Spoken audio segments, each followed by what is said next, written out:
Good morning student. तो हम लोग कुछ दिनों से आषाढ़ के एक दिन का अध्ययन कर रहे थे जिसमें द्वितीय अंक पूर्ण हो चुका है। आज हम लोग गद्य संकलन का अध्ययन करेंगे। तो गद्य संकलन में आज हम सेकेंड सेमेस्टर का चैप्टर 13 जो है इसका अध्ययन आज प्रारंभ किया जाएगा। तो पाठ को पढ़ने से पूर्व हम लोग भक्तिन पाठ की लेखिका महादेवी वर्मा जी के व्यक्तित्व और कृतित्व से अवगत हो। बच्चों, आप लोग महादेवी वर्मा जी को जानते होंगे क्योंकि इनके विविध संस्मरण को आप छोटी कक्षाओं में पढ़ चुके होंगे, जैसे गिल्लू हुआ, गौरी हुआ इत्यादि। क्योंकि इन्हें हर जीव से प्रेम था। इन्होंने गिलहरी, बिल्ली, कुत्ता, हिरन इत्यादि जीवों को अपने यहाँ जिलाया था, पाला था और उनसे जो उनके लगाव थे, जो उनकी अनुभूतियाँ थी, उसको उन्होंने अपने संस्मरण में व्यक्त किया है। तो आइए हम लोग महान प्रतिभा की धनी महादेवी वर्मा के व्यक्तित्व और कृतित्व से अवगत होते हैं। महादेवी वर्मा का जन्म 26 मार्च 1907 ईस्वी में होलिका दहन के पावन अवसर पर फर्रुखाबाद उत्तर प्रदेश के एक प्रतिष्ठित तथा शिक्षित कायस्थ परिवार में हुआ था। देखिए, महादेवी वर्मा का जन्म 26 मार्च 1907 ईस्वी में होलिका दहन के दिन फर्रुखाबाद के प्रसिद्ध कायस्थ परिवार में हुआ था। 11 सितंबर सन 1987 में इनका निधन हो गया, यानी इनकी मृत्यु हो गई। महादेवी वर्मा छायावाद की प्रमुख कवित्री थी। देखिए, छायावाद एक युग है हिंदी साहित्य का जिसके 4 प्रमुख स्तंभ बताए गए हैं: प्रसाद, पंत, निराला और महादेवी वर्मा। प्रसाद से तात्पर्य जयशंकर प्रसाद, पंत से तात्पर्य सुचित्रानंदन पंत, निराला से तात्पर्य सूर्यकांत त्रिपाठी निराला और महादेवी वर्मा। ये छायावाद के 4 प्रमुख स्तंभ हैं। अर्थात छायावाद के प्रमुख कवियों और कवित्रियों में इनकी गणना होती है। निहार, रश्मि, नीरजा, यामा, दीपशिखा इनके प्रसिद्ध काव्य संग्रह हैं। देखिए, महादेवी वर्मा जी ने काव्य की दोनों विधाओं में, गद्य और पद्य दोनों माध्यम में लेखन कार्य किया है और साहित्य की अनेकानेक विधाओं में लेखन कार्य किया है। महादेवी वर्मा ने गद्य रचनाएं भी की हैं। इनमें उनके रेखाचित्र तथा संस्मरण अत्यंत प्रसिद्ध है। देखिए बेटा, ये दोनों साहित्य की विधाएं हैं, रेखाचित्र और संस्मरण। दोनों में बड़ा सूक्ष्म अंतर होता है। दोनों ही ज्ञानों के आधार पर लिखे जाते हैं। जब कोई रचना कोई घटना हमारे जीवन में घटित होती है और कुछ समय के बाद जब हम उसे किसी रचना का रूप देते हैं, उस पर कुछ लेखन कार्य करते हैं, तो वह संस्मरण या रेखाचित्र कहा जाता है। लेकिन दोनों में सूक्ष्म अंतर होता है। समयाभाव के कारण उसे यहाँ बता नहीं पा रहे क्या कुछ अंतर होता है। तो इनमें उनके रेखाचित्र तथा संस्मरण अत्यंत प्रसिद्ध है। अतीत के चलचित्र, स्मृति के रेखाएं, पथ के साथियों, श्रृंखला की कड़ियां इनकी प्रसिद्ध गद्य रचनाएं हैं। महादेवी की उत्कृष्ट रचनाओं के लिए इन्हें अनेकानेक पुरस्कारों से भी नवाजा गया है, जिनमें हिंदी साहित्य सम्मेलन द्वारा सक्सेरिया एवं मंगला प्रसाद पुरस्कार, इन्हें ज्ञानपीठ पुरस्कार से भी अलंकृत किया गया। भारत सरकार ने इन्हें पद्म भूषण की उपाधि से भी सम्मानित किया है। तो एक सूक्ष्म दृष्टि डालते हैं महादेवी वर्मा पर। यहाँ बोर्ड पर लिखा गया है उनके व्यक्तित्व और कृतित्व के बारे में। जन्म 26 मार्च 1907 ईस्वी, मृत्यु 11 सितंबर 1987 ईस्वी। माता का नाम, जो आपकी पुस्तक में नहीं दिया गया, माता का नाम हेमरानी देवी, पिता का नाम गोविंद प्रसाद, पति का नाम डॉक्टर स्वरूप नारायण वर्मा। इनकी प्रमुख रचनाएं जो काव्य में है, निहार है, रश्मि है, नीरजा है, यामा है, दीपशिखा है। और गद्य की जो प्रमुख रचनाएं हैं, अतीत के चलचित्र, स्मृति की रेखाएं, पथ के साथी श्रृंखला की कड़ियां हैं क्या पूरा। इनको कौन कौन से पुरस्कार प्राप्त हुए? प्रमुख पुरस्कार ज्ञानपीठ पुरस्कार। ज्ञानपीठ पुरस्कार इनकी प्रसिद्ध काव्य कृति यामा पर इन्हें मिला है और इन्हें भारत सरकार के द्वारा पद्म भूषण से भी नवाजा गया है। आइए महादेवी वर्मा के भाषा शैली पर विचार करें, इनकी भाषा कैसी है। तो प्रस्तुत पाठ जो भक्ति है, इस पाठ के आधार पर हम कह सकते हैं कि इस पाठ में आम बोलचाल की भाषा का प्रयोग तो किया ही गया है, साथ ही साथ तत्सम शब्दों का भरपूर प्रयोग है।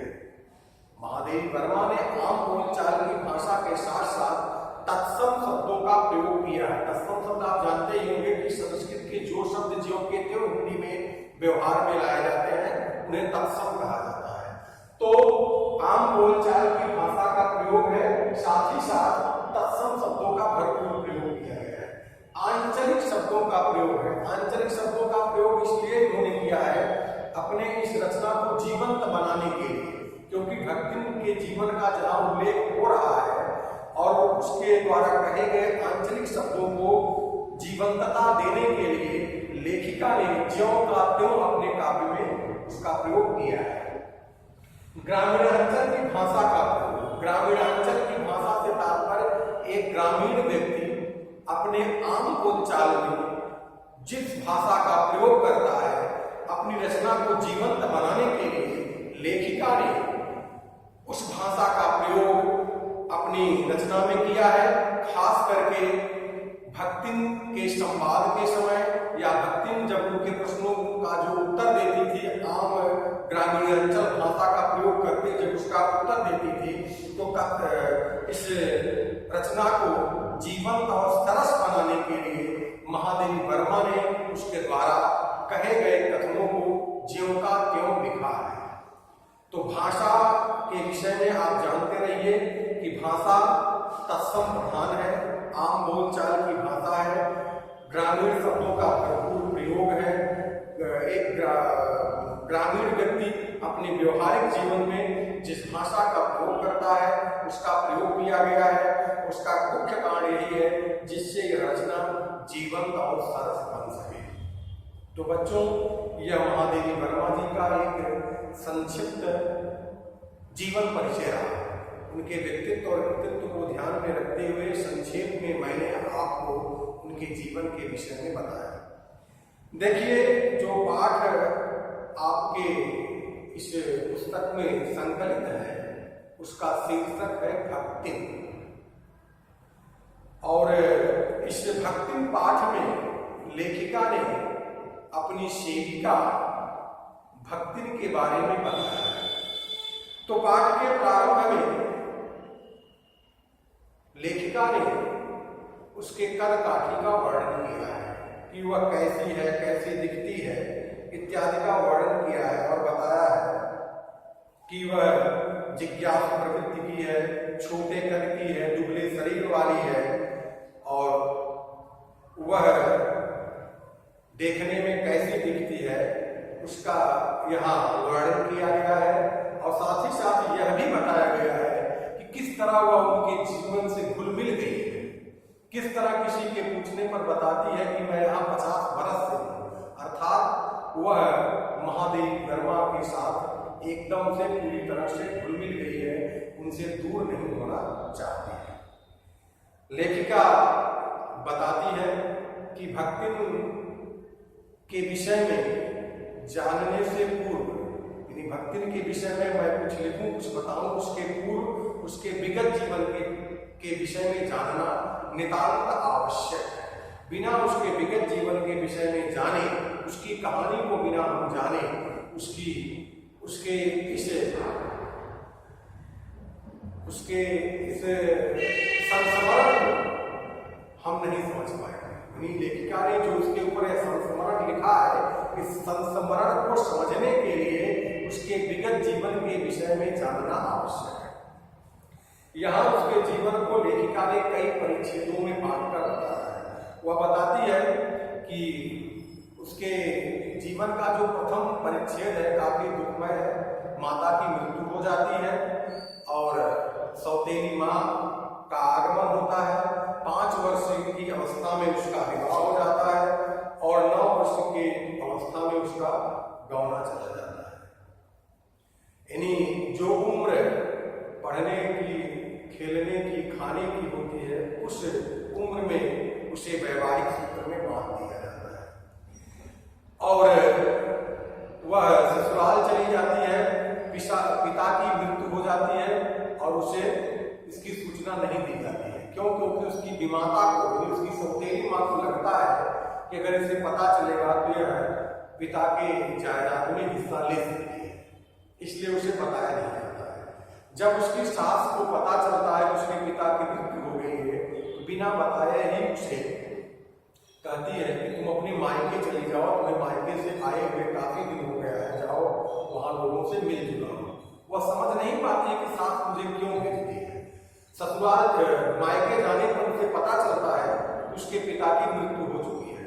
अब विमाता का व्यवहार बड़ा ही रूखा रहता है, जिस वजह से वह वहां से चली जाती है। रूखा से तात्पर्य कोई शिष्टाचार नहीं, कोई आदर भाव नहीं, तो उसे अच्छा नहीं लगता है और बिना पानी पिए वह वहां से वापस लौट आती है और सारा गुस्सा वह अपनी सास पर, अपने पति पर उतारती है और इस तरह उसके जीवन का प्रथम परिच्छेद समाप्त हो जाता है। जीवन के द्वितीय परिच्छेद की घटना भी काफी दुखांत है। उसकी 3 लड़कियां हो जाती हैं और भाई उस समय तो लड़कियों का जन्म देना ही महिलाओं के लिए पाप समझा जाता था, तो इसलिए वह पूरे परिवार में उपेक्षा और अनादर का शिकार हो जाती है। जेठानियां उससे द्वेष करने लगती हैं, सारा काम उसकी लड़कियां करती हैं, वह करती है और घर की जो सुविधाएं हैं उसका सारा फायदा उसकी जेठानियां, उसके लड़के इत्यादि उठाते हैं और इस तरह वह परिवार में उपेक्षा का शिकार हो जाती है। लोग उसके पति से उसकी काफी शिकायत करते हैं, लेकिन पति जानता है कि मेरी पत्नी कैसी है, इसलिए वो अपने पत्नी को डांटता नहीं है, मारता नहीं है, जबकि जेठानियां मारी जाती हैं, पीटी जाती हैं। इस उपेक्षा के कारण ही पत्नी के कहने पर पति अपने परिवार से अलग हो जाता है और पूरा परिवार मेहनतकश है और मेहनत के कारण उसकी गृहस्थी फलने फूलने लगती है। लेकिन विधि का विधान प्रबल होता है, उसके पति की मृत्यु हो जाती है। पति के मृत्यु के बाद वह अपने बड़े दामाद को घर जमाई बना लेती है। पति जो है, बड़ी लड़की की शादी के उपरांत पति की मृत्यु हो जाती है, तो पति के मरने के बाद वो अपने बड़े जमाई को, बड़े वाले दामाद को अपना घर जमाई बना लेती है। यह चीज उसके जेठों को अच्छी नहीं लगती, जो उसका विवाह कराना चाहते हैं, लेकिन वह विवाह नहीं करती है। वो कहती है कि मैं यहीं रहूंगी और वह अपना सिर मुड़वा लेती है, गुरु से मंत्र ले लेती है और पूरी तरह से वह संन्यास्त जीवन जीने लगती है। संन्यास्त जीवन से तात्पर्य एक विधवा का जो जीवन होता है, वह जीवन यापन करने के लिए वह तैयार है, लेकिन वह शादी नहीं करना चाहती है। इसी प्रकार जीवन के तीसरे भाग का भी अंत होता है। चौथे भाग में जीवन का जो चौथा भाग है वह भी बड़ा दुष्कर है, कठिन है, क्योंकि जब जेठौतों की दाल नहीं गलती है उससे, तो जब उसका बड़ा दामाद मर जाता है तो उससे वह उसकी अपने साले की शादी करवाना चाहते हैं और एक बार उसे जबरदस्ती उसके घर में भेज देते हैं और गांव के लोगों को बुला लाते हैं। वह लड़की उस जेठ के भेजे हुए साले को खूब मारती है, पीटती है, लेकिन जब दरवाजा खोलकर बाहर निकलती है तो लोग उस समय वहां उपस्थित और एक ही कोठरी से दोनों के निकलने के कारण पंचायत यह निर्णय लेती है कि कौन सही है कौन गलत है। इस विषय पर हमें कुछ नहीं कहना है, लेकिन हाँ, इसका कारण यह कलयुग है और उसका परिमार्जन, इस पाप को दूर करने का एक ही उपाय है कि दोनों पति पत्नी के रूप में अपना जीवन व्यतीत करें। एक प्रकार से बिन बुलाए मेहमान की तरह वह दामाद उनके गले पड़ जाता है। माँ बेटी जो मन लगाकर काम करती थी अब उसे देखकर जलने लगती हैं और खेती भी उनकी चौपट होने लगती है। वे लगान तक नहीं दे पाती हैं और वह कामचोर दामाद जो उनके गले पड़ा है दिन भर पीकर लड़ाता है, उसे किसी काम से कोई मतलब नहीं है। एक बार जमींदार लगान न दे पाने के कारण भक्तिन को अपने यहाँ बुलाता है और दिन भर धूप में खड़ा करा देता है। स्वाभिमानी भक्तिन के लिए यह बात असह्य हो जाती है। वहां से आने के बाद वह अपने गांव से इलाहाबाद शहर में नौकरी की तलाश में आती है। भाई वह हड़िया की रहने वाली है और इलाहाबाद शहर से सटा हुआ यह गांव है। वह नौकरी की तलाश में इलाहाबाद शहर में आती है और महादेवी वर्मा से उसकी मुलाकात होती है और इस तरह उसके जीवन का अंतिम परिच्छेद यहाँ से प्रारंभ होता है। वह जब नौकरी के लिए आती है वह अपना वास्तविक नाम महादेवी वर्मा से बताती है कि मेरा वास्तविक नाम लक्ष्मी है। भाई लक्ष्मी शब्द को ग्रामीण लोग आम बोलचाल की भाषा में लक्ष्मी बोलते हैं। तो बताती है कि मेरा वास्तविक नाम लक्ष्मी है, लेकिन इस नाम का कभी आप प्रयोग मत करिएगा। और उसके उस वेशभूषा को देखकर महादेवी वर्मा भी उसका नया नामकरण करती हैं भक्ति।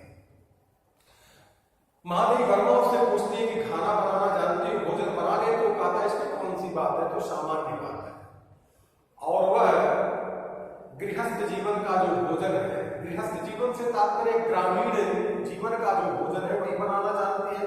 और कहा महादेवी वर्मा शहर की रहने वाली है, तो वह ग्रामीण भोजनों से महादेवी वर्मा को परिचित कराती है। यद्यपि प्रारंभ में वे भोजन उन्हें अरुचिकर लगते हैं, लेकिन धीरे धीरे वह उन्हें उन भोजनों की अभ्यस्त बना देती है। जिस दिखावे की प्रवृत्ति के लिए वे मरती थी, उन्हें इस तरह वह सरलता और सादगी का पाठ पढ़ा देती है कि आज वही उनके जीवन का हिस्सा बन गया है। जैसे गांव में क्या है, अगर दाल से काम चल सकता है तो वो सब्जी नहीं बनती है, और सब्जी से काम चल सकता है तो दाल नहीं बन सकती है, क्योंकि भाई ग्रामीणों के पास इतना पैसा तो होता नहीं है। यह शहर में है कि दाल और सब्जी दोनों चाहिए, तो वही चीज को वहां उनके घर पर भी वही चीज आजमाती है। जब भोजन के विषय में पूछती है कि दाल ही क्यों बना, तो कहीं दाल से तो काम चल सकता है, सब्जी बनाने की क्या आवश्यकता, सब्जी शाम को बन जाएगी। तो धीरे धीरे यह सादगी महादेवी वर्मा भी सीख लेती है।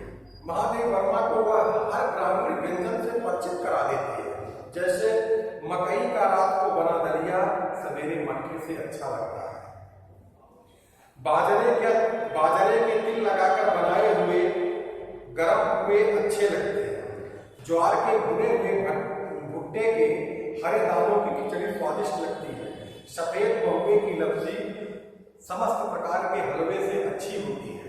एक प्रकार से समस्त ग्रामीण व्यंजनों से वह महादेवी वर्मा को परिचित करा देती है। लेकिन कोई भी शहर का कितना भी स्वादिष्ट व्यंजन है उसे भक्ति ने नहीं चखा, नहीं खाया। आगे महादेवी वर्मा बताती है भक्ति के विषय में कि भक्ति में दुर्गुण नहीं है, ऐसा नहीं कहा जा सकता है, क्योंकि जो पैसे वे इधर उधर रख देती थी वह उसे उठाकर रख लेती थी। पूछने पर कहती थी तो मेरे मालकिन का रखा हुआ पैसा है और यह पैसा अपना ही है, मैंने उसे संभाल कर रख दिया है, अर्थात वह उसे चोरी नहीं मांगती थी। इसी प्रकार से महादेवी वर्मा कुछ भी कहती थी, कोई भी चीज कहती थी, उसके लिए उसके पास कोई ना कोई तर्क अवश्य रहता था। जैसे हर बृहस्पतिवार को अपना सर मुड़वाती थी, क्योंकि विधवा हो गई थी और यह चीज महादेवी वर्मा को अच्छा नहीं लगता था। जब महादेवी वर्मा ने उससे कहा कि सर क्यों मुड़वाती हो, तो कहती है शास्त्र में लिखा है।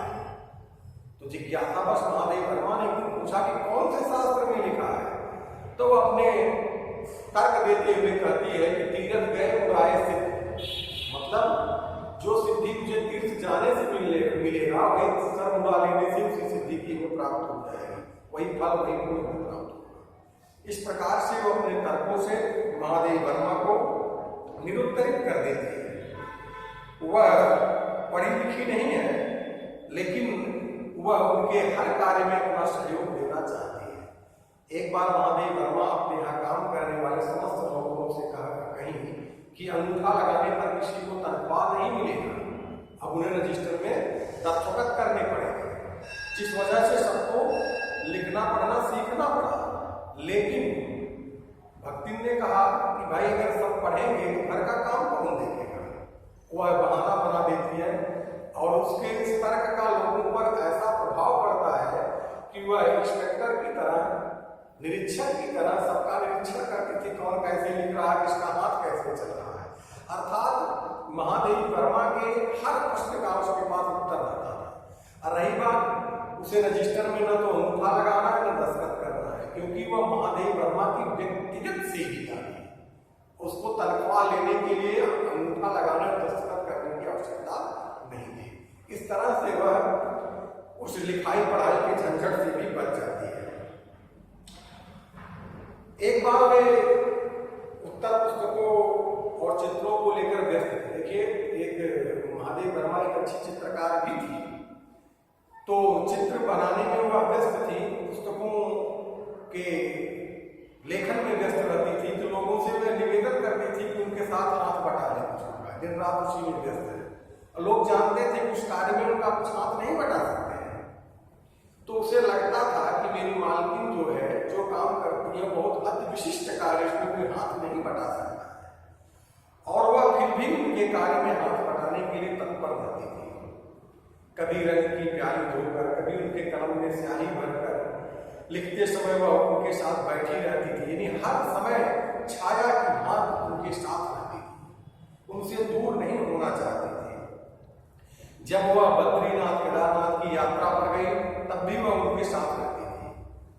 हाँ, उसे जेल से डर लगता था और लोग उसे चिढ़ाने के लिए कहते थे कि तुम्हारी मालकिन को जेल जाना है, तब वह भयभीत हो जाती थी।